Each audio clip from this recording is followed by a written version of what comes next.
بسم الله الرحمن caawa in sha allah waxaan jeclay barnaamij inaad ila wadaagtan la dhahay live score oo badan aad dhalinyarto ama jiil ka dambeeya ciyaaraha kala socdaan inta taqaana intaan aqoon insha allah caawa aan soo gudbin doono barnaamijka live score baa laba saad idiga muuqata shaashada haddii aan ka noqono ama aynu dib u yara milicsano barnaamijkan oo aan aad u jeclan waliba aan xiiseeyo aad u isticmaalo runtii waa halka ugu hooseysa waa ka igu dejisan marka waxaan insha allah geli doonaa qaabka loo isticmaalo iyo runtii qaabka loo soo dejiyo horta aynu ka horeyno waa ii soo dejisan balse xoogaa si aan dhalinyarta bal aynu kala faa'iidaysano live score waa barnaamijka xagga ugu sareysan ku qori doono insha allah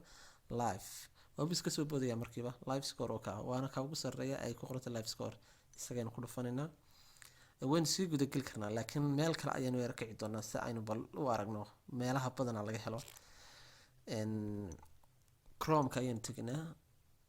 chrome laftigiisa si fudud ayaa looga helaa adigoon waxba la soo degin oo aanay qarash iyo lacag toona ka score live score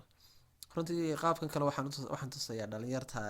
badanaa ka isticmaasho mobilada 3G-ga ee lacag ahaan ku isticmaalsa dalkii hooyo kulli kuwa Yurub badanaa the way Facebook iska isticmaalaya iyagu waxay doonaan la soo deegi karaan caawa ciyaarihii soo dhacay waa kuwa dhamaantood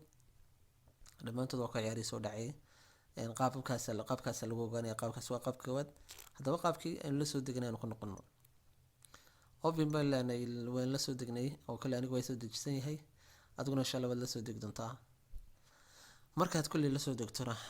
sidii hadda aan ku tusay uma insha Allah soo isticmaali doontaa waana ku maasantiin dhamaantiin